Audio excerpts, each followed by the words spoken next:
जो आपसी संबंध है, खास तौर पे बीजेपी, पीडीपी, कांग्रेस। जब हम इलेक्शन में गए तो हमारा सबसे बड़ा एक इशू ये था कि रिस्टोरेशन ऑफ कॉन्स्टिट्यूशनल राइट्स, जिसमें 370 और 35 आता है कि हमारे बच्चों की नौकरियां सुरक्षित रहें और हमारी जमीनें सुरक्षित रहें। जो महाराजा हरि सिंह साहब का विजन था, उस विजन को आप तैश नैश कर रहे हैं। एक जमाने में हम भी कहते थे कि 370 को कोई हिला नहीं सकता। अभी देखो आगे आगे होता है क्या। स्टेटहुड की बात करें तो हालांकि मैनिफेस्टो में भी ये बहुत क्लियरली मेंशन था, लेकिन जम्मू की जनता आपके मुंह से भी सुनना चाहती है कि ये वापस स्टेटहुड कब मिलेगा। उन्होंने कहा कि गवर्नमेंट जो है वो स्टेटहुड रिस्टोर करे, अल्टीमेटली करना government of India. Omar Abdullah साहब जाती तौर पे चले गए वो रेजोल्यूशन लेके माननीय प्रधानमंत्री जी के पास।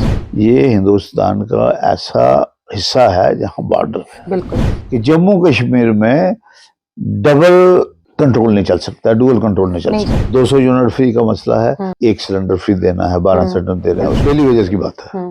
उसके पे काम हो रहा है। दिल्ली वालों को ज्यादा जल्दी थी इलेक्शन की, उन्होंने जल्दी इलेक्शन करा दिया। अब 9,000 10,000 से क्या बनता है किसी का। बड़ी अच्छी बात है जो लोग पॉलिटिक्स में आना चाहते हैं। अभी मैंने कहा यार महीना में नहीं हुआ गवर्नमेंट बनाए हुआ कि जम्मू हमारी एक आंख है, कश्मीर हमारी दूसरी आंख है। 24 दिन पानी नहीं आता है। जिस सिटी में बिजली नहीं, पानी नहीं, नाली नहीं, गली नहीं, अटल बिहारी वाजपेयी साहब ने कहा नहीं इसको मेरे साथ रखो। के किसी हिस्से में अगर जाते थे, इंटरनेशनल लेवल पे जाते थे, उमर साहब को साथ रखते थे।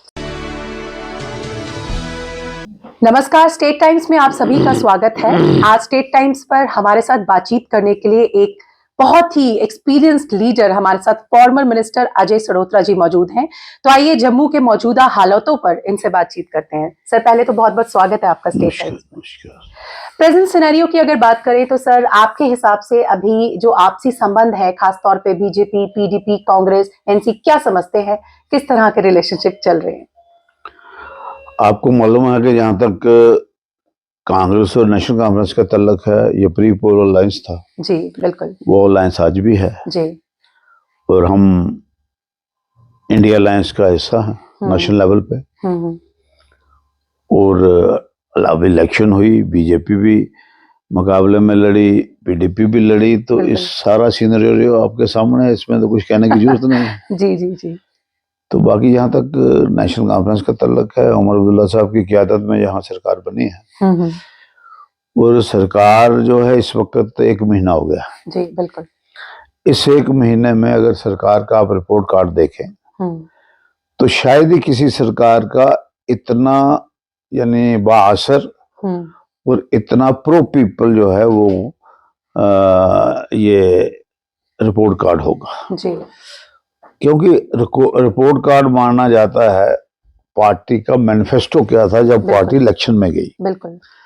जब हम इलेक्शन में गए तो हमारा सबसे बड़ा एक इशू ये था कि रिस्टोरेशन ऑफ कॉन्स्टिट्यूशनल राइट्स, जिसमें 370 और 35 आता है। कई लोग कहते हैं ये कॉन्स्टिट्यूशनल राइट्स की बात करते हैं, 370 की बात नहीं की। जम्मू कश्मीर में जब भी आप कॉन्स्टिट्यूशनल राइट्स की बात करोगे तो नेचुरली वो आएगा कि 370 35 की बात। और ये बहुत ही अहम मुद्दा है। अच्छा, पहला मुद्दा हमारा ये था मैनिफेस्टो में। दूसरा मुद्दा हमारा था कि हम स्टेटहुड रिस्टोर करेंगे। ये पॉलिटिकल मुद्दे थे। जी जी।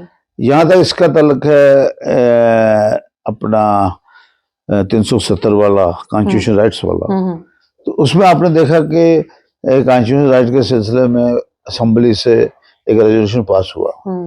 नेशनल कॉन्फ्रेंस की क़यादत में, उमर अब्दुल्ला साहब की क़यादत में एक रेजोल्यूशन पास किया गया और वो जो माइनस बीजेपी सब ने उसकी हमायत की। अब सवाल ये है कि इस रेजोल्यूशन के पीछे सबसे बड़ी बात, अब जम्मू की बात करें, जम्मू के हवाले से बात यह है कि हमारे बच्चों की नौकरियां सुरक्षित रहें और हमारी जमीनें सुरक्षित रहें। हम महाराजा हरि सिंह साहब का कहते हैं हमने छुट्टी कर दी, बड़ी अच्छी बात है, हम भी मुबारक करते हैं, उनका शुक्रिया करते हैं जिन्होंने छुट्टी की। मगर जो महाराजा हरि सिंह साहब का विजन था, उस विजन को आप तैश नैश कर रहे हैं। उनका विजन ये था कि जम्मू कश्मीर के जो लोग हैं, ये गरीब लोग हैं, ये शायद देश के हिस्सों में कहीं कम्पीट ना कर पाए, तो यहाँ एक पाबंदी लग जाए कि सिर्फ जम्मू कश्मीर के लोग, बच्चे ही रोजगार हासिल करेंगे, जम्मू कश्मीर के लोग ही आपस में जमीनें खरीद फरोख्त कर सकते हैं।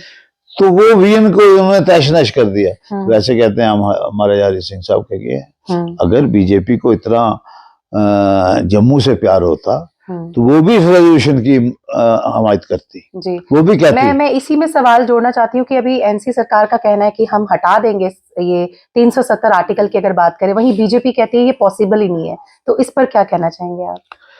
देखो, अब आप भी काफी अरसे से जर्नलिज्म में वो कर रही हो, काम कर रही हो, आपको भी मालूम है जी। कि 2 दफा सुप्रीम कोर्ट ने कहा था कि ये जो है आर्टिकल ये परमानेंट है, 2 जजमेंट्स हैं, जी। इसीलिए 7 जजेस का वो बनाना पड़ा, नहीं तो 5 जजेस ने 2 दफा किया कि ये है। अगर सुप्रीम कोर्ट वो डिसीजन रिव्यू कर सकती है तो ये भी एक वक्त आएगा ये रिव्यू करेंगे। तो इसलिए आप ये नहीं कह सकते, बीजेपी वाले कहें जो कहना है, एक जमाने में हम भी कहते थे कि 370 को कोई हिला नहीं सकता, तो इन्होंने अपना एजेंडा पूरा करने के लिए 75 साल के बाद किया। अभी तो हमने 10 दिन में वो रेजोल्यूशन पास किए, अभी देखो आगे आगे होता है क्या। जी। वही सर, अगर स्टेटहुड की बात करें तो हालांकि मैनिफेस्टो में भी ये बहुत क्लियरली मेंशन था, लेकिन जम्मू की जनता आपके मुंह से भी सुनना चाहती है कि ये वापस स्टेटहुड कब मिलेगा? देखिए, स्टेटहुड का हम उमर अब्दुल्ला साहब के जाती मशहूर जी, हालांकि वो हमारे रहनुमा हैं, हमारे लीडर हैं, उनकी क़यादत में पहली जो कैबिनेट मीटिंग बैठी, ये रिकॉर्ड हिस्ट्री है जी, कि उन्होंने पहला काम वही किया जो आपके हमारे मैनिफेस्टो में था, और उसमें था स्टेटहुड रिस्टोर करो जी। उन्होंने कहा कि गवर्नमेंट जो है वो स्टेटहुड रिस्टोर करे जी। अब ये अल्टीमेटली करना गवर्नमेंट ऑफ इंडिया ने, पार्लियामेंट में होना है जी। उमर अब्दुल्ला साहब जाती तौर पे चले गए वो रेजोल्यूशन लेके माननीय प्रधानमंत्री जी के पास कि साहब ये हमारी ये कैबिनेट का रेजोल्यूशन है, तो ये लोगों के जज्बात एहसासात का मसला है, तो लिहाजा इसमें आप जो उन्होंने लोगों ने फैसला किया उसको आप इम्प्लीमेंट करिए। मैं दिल्ली की जो क़यादत है आज जी, उनसे गुजारिश करता हूँ कि उनको प्रेस्टीज नहीं बनाना चाहिए। एक इलेक्टेड गवर्नमेंट 10 साल के बाद आई, बिल्कुल इस 10 साल के इलेक्शन के बाद लोगों की बड़े उनके जो हैं बड़ी उम्मीदें हैं, बिल्कुल काफी सारी। स्टेटहुड भी एक बड़ी उम्मीद में है, और मुझे याद है कि प्राइम मिनिस्टर साहब ने ऑल पार्टी मीटिंग दिल्ली में बुलाई थी, वहां भी कहा था हम स्टेटहुड लागू करेंगे जी। और जो ऑल पार्टी का यूनानिमस डिमांड थी कि साहब हमें वो आप करिए, स्टेटहुड जो है वो दीजिए। उसके बाद पार्लियामेंट में भी कहा, कई दफा प्राइम मिनिस्टर साहब ने जलसों में भी कहा, तो मैं समझता हूँ कि प्राइम मिनिस्टर साहब को थोड़ी ज्यादा मैग्नानिमिटी दिखानी चाहिए क्योंकि अब उनको 2 टर्म हो गई, ये 3rd टर्म है, और जम्मू कश्मीर के लोगों की मुश्किलात का एहसास करते हुए जल्द से जल्द जो है ये स्टेटहुड देना चाहिए। हम बॉर्डर स्टेट हैं जी, बिल्कुल हमारा जो ये जम्मू कश्मीर है ये हिंदुस्तान का ऐसा हिस्सा है जहाँ बॉर्डर है, बिल्कुल मिलिटेंसी है, और पाकिस्तान यहाँ बार बार कुछ ना कुछ करता रहता है, बिल्कुल। तो इन सब चीजों को देखते हुए हमें इन चीजों को प्रायोरिटी देनी चाहिए। और मेरा मानना है, ये मेरा जाती व्यू है कि जम्मू कश्मीर में डबल कंट्रोल नहीं चल सकता, डुअल कंट्रोल नहीं चल सकता। बिल्कुल, ये बहुत ही सेंसिटिव सा इशू है, कंट्रोवर्शियल भी है, सेंसिटिव पार्ट ऑफ कंट्री है। इस यहाँ आप अगर डुअल कंट्रोल करेंगे, आज अब आपके पास इलेक्टेड रिप्रेजेंटेटिव्स हैं जी, नेशनल कॉन्फ्रेंस के पास जहाँ समझिए नॉन बीजेपी 60 मेंबर्स हैं, अगर 60 मेंबर जो हैं वो फीडबैक देते हैं कि कहाँ क्या हो रहा है, मुझे पक्का यकीन है कि मिलिटेंसी में भी कमी आएगी और अमन शांति आएगी। जब अमन शांति होगी लोगों को तरक्की की तरफ लोग जाएंगे, रोजगार मिलेगा, लोगों की जो जमीनें महफूज होंगी, ये सारी बातें जो हैं इन चीजों से जुड़ी हैं। तो ये बात का एहसास मुझे जो लगता है कि वजीर आजम जनाब मोदी साहब को भी जरूर होगा, ऐसी बात नहीं है। तो अब उनको क्या अड़चन आ रही है वो मैं नहीं जानता, मैं उनसे फिर दरख्वास्त करता हूँ कि जो उमर अब्दुल्ला साहब ने अपनी कैबिनेट का रेजोल्यूशन उनके आगे पेश किया है उस पर जल्द से जल्द अमल करें जी। अच्छा सर, मैनिफेस्टो की अगर बात करें, काफी सारे सिविक इश्यूज हैं जिन मुद्दों में फ्री इलेक्ट्रिसिटी थी, लैंड की जैसे आप बात करें, डेली वेजेस के बड़े सारे पेंडिंग मुद्दे हैं, तो उन पर क्या किस तरह से काम हो रहा है? देखिए हर मुद्दे पे काम हो रहा है। जी। जिस स्पीड से उमर अब्दुल्ला साहब चल रहे हैं, हम्म। मुझे ये लग रहा है हम्म। कि जब 5 साल के बाद हम अपना रिपोर्ट कार्ड रखेंगे हम्म। तो लोग समझेंगे वाकई कोई पॉलिटिकल पार्टी हमने चुनी थी जी। जिसने अपने वायदे पूरे कर दिए। अमूमन आपने देखा होगा, अगर हिंदुस्तान में आप देखें, जी। हमारी एक बहुत बड़ी जमहूरियत है देश की, अगर देखें बड़ी पार्टियां हैं, कई मुद्दे रास्ते में रह जाते हैं। बिल्कुल बिल्कुल। अब 200 यूनिट फ्री का मसला है, वो उमर साहब ने वहां बात की, असेंबली में भी कहा, और असेंबली में ये भी कहा कि जो सिलेंडर हमने 1 सिलेंडर फ्री देना है, 12 सिलेंडर दे रहे हैं, उस पर भी हम काम कर रहे हैं। जी। गवर्नमेंट काम कर रही है कि जितनी पोस्टें खाली हैं 180 दिन में सारी भरी जाएं, क्योंकि वो हमारे मैनिफेस्टो में है। हम ये भी कोशिश कर रहे हैं कि जहां तक लोगों को हमने कहा है पानी फ्री देंगे, वो पानी फ्री होगा। ठीक है। और जितने भी मसले हैं आहिस्ता आहिस्ता, आप डेली वेजेस की बात है, उसके पे काम हो रहा है। एक बात को अप्रिशिएट करना चाहिए, उमर अब्दुल्ला साहब जब पिछली दफा चीफ मिनिस्टर थे तो उन्होंने बकायदा पहला काम ये किया, भाई टोटल असेस तो करो कितने हैं डेली वेजर। हम शोर डाल रहे हैं डेली वेजर को रेगुलाइज करो, तो जब से डेली वेजर लगे हैं टोटल है कितने हमारे, बिल्कुल, यानी कितनी लायबिलिटी है। तो वो आया तकरीबन 60,000 डेली वेजर जी। तो उस सिलसिले में हमने एक कमेटी बनाई, कैबिनेट सब कमेटी जी, उसमें मैं भी मेंबर था। तो उसमें डिस्कशन होने लगी, उसमें फेज मैनर में हमने मान लिया करेंगे। अब मैं समझता हूँ हमारी बदकिस्मती के हम नहीं उस वक्त कर सके, और आज मैं खुशकिस्मती समझता हूँ कि आज अगर होगा तो हमारे हाथ में हमारे थ्रू होगा। जी बिल्कुल बिल्कुल। उस वक्त पहले तो फ्लड आ गया, फ्लड के चलते हम सोचते थे कि शायद इलेक्शन जल्दी नहीं होगा, मगर दिल्ली वालों को ज्यादा जल्दी थी इलेक्शन की, उन्होंने जल्दी इलेक्शन करा दिया। वो मसला ठंडे बस्ते में पिछले 10 साल से जी, ये जो यहाँ डबल इंजन सरकार थी कुछ नहीं कर पाई। डेली वेजेस के सिलसिले में उन्होंने, समझिए वो मोटी लैंग्वेज अगर बोलूंगा कि अंगूठा दिखाया। हाँ, काफी हद तक, मतलब मैं कहूंगी इग्नोर किया, काफी हद तक नहीं, अंगूठा दिखाया। जी। अब सवाल इस बात का है कि जो डेली वेजर लगे हैं इस महंगाई के माहौल में, अब 9,000 10,000 से क्या बनता है किसी का? बच्चे कैसे पढ़ाने हैं, रोटी कैसे खानी है। और जो कई गांव में हम जाते थे, मैंने जम्मू नॉर्थ से इलेक्शन लड़ा, बड़े गांव में जाते थे तो वो लोग बेचारे बड़े मायूस, बड़े परेशान, और वो गुस्से में आते थे, जोश में आते थे, देखो जी हमारा कुछ नहीं हुआ। और नेशनल कॉन्फ्रेंस जो है ये लोगों की जमात है जी, क्योंकि आपको पता नहीं होगा, आपने वो सुना ही होगा शायद कि शेर कश्मीर शेख मोहम्मद एक नारा लगाते थे जी, वो कहते थे सरदारी अवाम का हक है, यानी बालादस्ती, यानी जो कमांड जो है वो लोगों की होती है। बिल्कुल। तो हम उसमें यकीन करते हैं, तो इसलिए हमने ये भी किया। मैं आपको ये कहना चाहता हूँ कि पिछले 10 साल में हमारे कश्मीरी पंडित भाई, उनके लिए बड़े इन्होंने पिक्चरें बनवाई, सब कुछ किया, मगर उनके लिए कुछ नहीं किया जी। मेरा मतलब है कि एक हिसाब से बीजेपी ने जम्मू कश्मीर के लोगों की मुश्किलात बढ़ाई, और हमारी कोशिश है कि जो 10 साल में मुश्किलातें एक्यूमुलेट हुई हैं जी, बड़ी हैं, उनको सब्साइड किया जाए, कम किया जाए, लोगों को राहत मिले। सबसे बड़ा नेशनल कॉन्फ्रेंस का ये मकसद है। और सर, जैसे डेली वेजेस की और बाकी चीजों की तो हमने बातचीत की, जम्मू की खासतौर पे जो युवा पीढ़ी है ना, उसके अंदर अभी भी वो एनर्जी बाकी है और काफी सारी उम्मीदें हैं, उनके लिए क्या स्ट्रेटेजी या क्या प्लानिंग है एम्प्लॉयमेंट को लेकर? मैं उमर अब्दुल्ला साहब को मुबारकबाद देता हूँ। उमर अब्दुल्ला साहब ने उनकी एज रिलैक्स कर दी। हाँ बिल्कुल। 10 साल में ये भी कर सकते थे, जो कोई रुकावट थी क्या? उमर साहब ने पेन की एक स्ट्रोक से इसकी एज रिलैक्स कर दी, बढ़ा दी। बिल्कुल। आप अंदाजा लगा सकते हैं कि नेशनल कॉन्फ्रेंस को, उमर अब्दुल्ला साहब को नौजवानों के मसले में कैसे उनका दिल धड़कता है, कितनी परेशानी वो समझते हैं जी। ये आप इसका अंदाजा लगा सकते हैं। मैंने जैसे आपको कहा 180 दिन में जितनी पोस्टें खाली हैं सब हम भर देंगे। ठीक है। अगर मुझे जो लगता है कि जब आप टोटल उसमें सकीना इतू जी ने इनिशिएटिव पहले लिया सबसे। सकीना जी ने जो लिया, उन्होंने जो अपने डिपार्टमेंट के लेक्चरर्स हैं जहाँ असिस्टेंट प्रोफेसर हैं एजुकेशन में, उनकी 500 कुछ पोस्टें रेफर कर दी।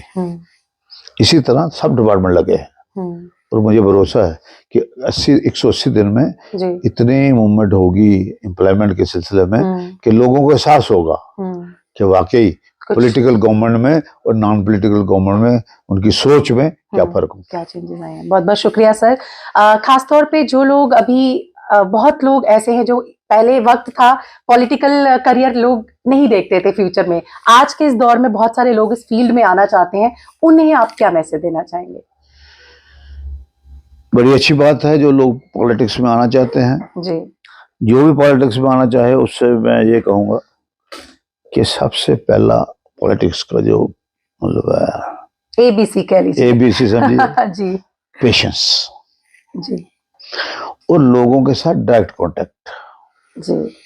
वो जमाना चला गया जब हम गांव में इलेक्शन लड़ते थे तो वो लंबड़दार जी को बात की तो साट आउट हो गया जी, बिल्कुल। आज वो नहीं है। आज हर आदमी चाहता है कि मैं अपने नुमाइंदे से खुद मिलूं, बिल्कुल। जिसको टेलीफोन हैंडल करना नहीं आता है वो भी किसी को कहता है मुझे मिलाओ सड़ो तेरा नंबर जी, वो हमसे बात करता है, बिल्कुल। तो ये एक जो ये टेलीफोन से ये चेंज है जी। अब कोई टेलीफोन स्विच ऑफ करके सो जाए तो रात को कोई इमरजेंसी हो जाए कोई भी अनटूवर्ड बात हो जाए वो बेचारा किसको कहेगा, बिल्कुल। देखो काम होना नहीं होना आदमी की अपनी किस्मत भी होती है, बिल्कुल, बिल्कुल। और हमारी तरफ से किसी को ना नहीं होनी चाहिए और एफर्ट्स ही होने चाहिए कि जो हमारे पास कोई मसला लेके आया हम उसको हल करने की कोशिश करें जी, जी। और दूसरा जो है कि लोगों के बीच रहें। अगर आप कहेंगे कि भाई मुझे गर्मी बड़ी लगती है तो मैं लोगों में नहीं जा सकता, मुझे आज ठंड बड़ी लगती है मैं लोगों में नहीं जा सकता, वो नहीं चलेगा, अपना त्यागना पड़ता है, बिल्कुल बिल्कुल जी। और मैं ये कहता हूँ कि अगर सेवा की भावना से कोई पॉलिटिक्स में आए तो मैं उसको सलाम करूंगा जी। अगर कोई और कुछ उसका मुद्दा हो या एजेंडा हो तो मैं उसके बारे में कुछ नहीं कहना चाहता जी। इसी के साथ सर हमारे जो जम्मू के खासतौर पे स्टेट टाइम्स के जो व्यूअर्स आपको देख रहे हैं आप उन्हें क्या मैसेज देना चाहेंगे? देखिए स्टेट टाइम्स में जहाँ तक राय दुलूजा जी का तल्लुक है, राय दुलूजा जी कोशिश करते हैं कि इश्यूज को उबारा जाए जी। कुछ ऐसे इश्यूज भी जो टाइम कहीं नहीं आते वहाँ वो कोशिश करते हैं, उनको भी मैं मुबारकबाद देता हूँ। और जो स्टेट टाइम्स के व्यूअर्स हैं मैं उनको यही कहना चाहता हूँ कि जो आपकी मुश्किलात हैं जी वो कोशिश करनी चाहिए सरकार के सामने रखें ताकि सरकार उनको हल करने की कोशिश करे जी। अब वो डोगरी में कहते हैं वो हर आदमी जो चाहता है ना तले में सरिया जमाना चाहता है, हाँ जी। तली ऊपर सरिया नहीं जमती सिस्टम है ना, हाँ जी। अब आपने पता नहीं मुझे क्यों नहीं पूछा, नहीं जो जर्नलिस्ट आता है वो ये पूछता है कि उसका अभी तक क्यों नहीं हुआ, उसका अभी तक क्यों नहीं हुआ मसलन जी। अभी मैंने कहा यार महीना में नहीं हुआ गवर्नमेंट बनाए हुआ हाँ, और जितने मसले उमर अब्दुल्ला साहब ने कर दिए ये कोई इतने शॉर्ट टर्म में नहीं करेगा जी। तो उस बात को मैंने कहा अप्रिशिएट करने के बजाय आप हमें कहते हैं ना वो क्यों नहीं हुआ, वो इतनी जल्दी सब जो मसले हैं हल होने लगे मसले सब मसले जो है मुझे पूरा भरोसा है सब मसले हल होंगे। और सबसे बड़ी बात जो फारूक साहब और उमर साहब ने कही, उन्होंने कहा कि इलेक्शन हुई हमने अपनी तरफ से जोर लगाया बाकी पार्टियों ने अपनी अपनी तरफ से जोर लगाया, जो लोगों ने फैसला किया उसको हम सैल्यूट करते हैं मानते हैं बिल्कुल। और अब गवर्नमेंट बन गई है, गवर्नमेंट बनने के बाद अगर चीफ मिनिस्टर उमर अब्दुल्ला साहब हैं तो जिन्होंने वोट दिए उनके भी वो चीफ मिनिस्टर, जिन्होंने नहीं दिए उनके भी है बिल्कुल। और सबसे एक और बड़ी बात कही उन्होंने कहा कि जम्मू हमारी एक आंख है कश्मीर हमारी दूसरी आंख है बिल्कुल। तो ये जो मैग्नेनिमिटी पार्टी लीडरशिप ने दिखाई है इससे मैं समझता हूँ कि लोगों का और दिल भरना चाहिए और लोगों की जो मुश्किलात हैं एक मैं छोटी सी बात कहूंगा जी बिल्कुल। यहाँ एक नारा है दिल्ली से चलता है हर घर नल तो हर घर जल। अब आप डिजिटल मीडिया की चीफ बनी है स्टेट टाइम्स की, आपको मुबारक है। आप एक टीम भेजिए खासकर जम्मू नॉर्थ के गांव में भेजिए 24 दिन पानी नहीं आता है और जहां नल लगाया है वहां जल नहीं है, पीछे सोर्स ही नहीं है, ऐसा लगता है कि जो एक सीनियर अफसर जो थे इसके IAS अफसर, जिन्होंने एक चिट्ठी लिखी थी कि यहाँ हजारों करोड़ रुपए का घपला हो गया इसमें पानी में, वो मुझे सही लगता है। अब मुझे अथॉरिटी नहीं है ये कहने की कोई, और जो मुझे लगता है मैं इस सरकार अपनी से अपील करूंगा कि उनको चाहिए, दिल्ली से भी अपील करूंगा, माननीय प्रधानमंत्री से अपील करूंगा, उनको चाहिए अगर वो इशू रेज किया है, एक सीनियर अफसर ने रेज किया है, उसको थॉरो इन्वेस्टिगेट करना चाहिए, और जो रिपोर्ट आए वो पब्लिक डोमेन में रखनी चाहिए। पर ये इसमें कमियां रही, जहाँ ट्रांसपेरेंसी रहे, मगर ये भी बड़ा जरूरी है। तो मगर ये है कि अभी और भी कई बातें बाहर आने वाली हैं, जैसे जैसे आप आगे चलेंगे तो वो आने वाला है। मगर मैं आपसे एक गुजारिश करता हूँ कि जो यहाँ आपने स्मार्ट सिटी बनाया, पिछले 10 साल में आपने स्मार्ट सिटी बनाया, मुझे बताइए कि स्मार्ट सिटी, आप खुद इधर जम्मू में रहती हैं, आप बताइए स्मार्ट सिटी आप कह सकती हैं मैं स्मार्ट सिटी में रहती हूँ? जिस सिटी में बिजली नहीं, पानी नहीं, नाली नहीं, गली नहीं, क्या कहते हैं ये उसको आप कैसे स्मार्ट सिटी कहेंगे? और पैसा लग रहा है, पैसा कहाँ जा रहा है? जी, पैसा कहीं जा रहा है ना, पैसा कहाँ जा रहा है? और आप कहते हैं जी गांधीनगर में पहले वहां लोगों का फुटपाथ बना है, इसको तोड़ के दोबारा बना दो, तो ये स्मार्ट सिटी हो गया। City means municipal corporation. जो अगर मेरा जो इंटरप्रिटेशन अगर ठीक है, स्मार्ट सिटी की जब हम बात करते हैं, it means Jammu municipal corporation. बिल्कुल, जम्मू म्युनिसिपल कॉर्पोरेशन के कम से कम कोई मेरे ख्याल 75 के करीब वार्ड, 75। जी। आप अपनी टीम को हर वार्ड का एक दौरा करने भेजिए, खासकर जो जम्मू नॉर्थ के वार्ड है, म्युनिसिपल वार्ड, इसमें 14 वार्ड आते हैं। आप देखेंगे कि कितना मुश्किल है, आप देखेंगे कि लोग जो हैं कितने परेशान हैं, नाली गली नहीं है। और एक बड़ी मजाक की बात है कि जगह में गया, वहां वो कहते हैं कि जनाब ये गली है आधी बना दी, आधी नहीं बनाई।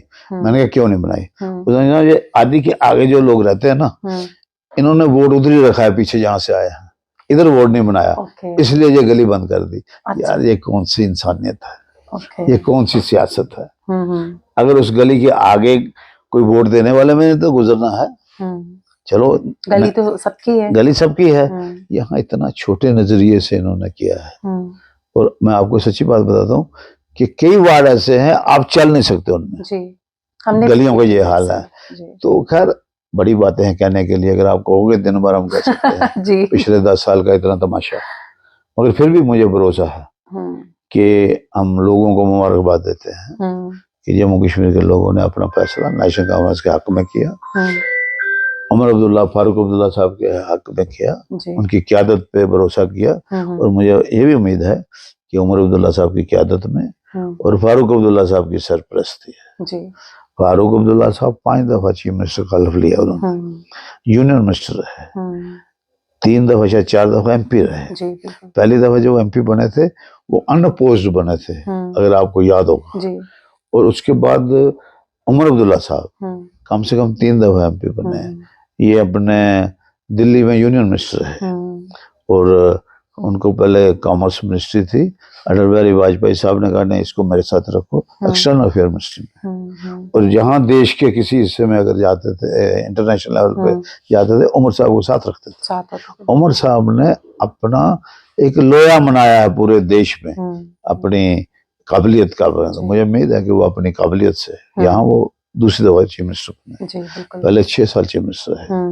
उन 6 सालों में उन्होंने जो काम किए वो आपके सामने है। मुझे उम्मीद है कि 6 साल या 5 साल जो है, इन 5 साल में भी उमर साहब ज्यादा से ज्यादा लोगों के जो काम है वो करेंगे। और आपको भी एहसास होगा, प्रेस को, कि भाई ठीक है उमर अब्दुल्ला साहब ने जो कहा था वो किया। नेशनल कॉन्फ्रेंस की करने और कथने में कभी फर्क नहीं होता, हमने हमेशा लोगों की बात की। और आप आस्ता आस्ता जैसे काम हो रहा है, आप देखेंगे काम होता जाएगा। जो मसले हमने करने हैं हम करेंगे, मगर उन मसलों को आगे अगर इम्प्लीमेंट दिल्ली ने करना है, गवर्नमेंट ऑफ इंडिया ने करना है, तो हम उनसे भी गुजारिश करते हैं कि जम्मू कश्मीर की सेंसिटिविटी देखते हुए, जम्मू कश्मीर एक border part of the country देखते हुए, जम्मू कश्मीर की मिलिटेंसी देखते हुए, जम्मू कश्मीर में 10 साल में जहाँ बड़ी तबाही हुई उसको देखते हुए मेहरबानी करके जो भी उमर अब्दुल्ला साहब ने किया है, खासकर पहले स्टेटहुड वाला, उसको इम्प्लीमेंट करें और 370 वाले फैसलों को भी रिव्यू करें। रिव्यू करना कोई बड़ी बात नहीं, अगर सुप्रीम कोर्ट रिव्यू कर सकती है तो पार्टियां भी कर सकती हैं। बिल्कुल सर, बहुत बहुत शुक्रिया सर अपना कीमती समय देने के लिए। Thank you. शुक्रिया। तो ये थे हमारे साथ फॉर्मर मिनिस्टर अजय सड़ोत्रा जी, जिनके साथ हमने जम्मू कश्मीर के जो प्रेजेंट सिनेरियो है या आप कह लीजिए कुछ मुद्दों पर हमने बातचीत की और इन्होंने अपनी बात आप तक रखी। उम्मीद करते हैं ये वीडियो आपको अच्छा लगा होगा। वीडियो अच्छा लगा है तो इसे लाइक, शेयर और कमेंट कर दीजिए और देखते रहें स्टेट टाइम्स।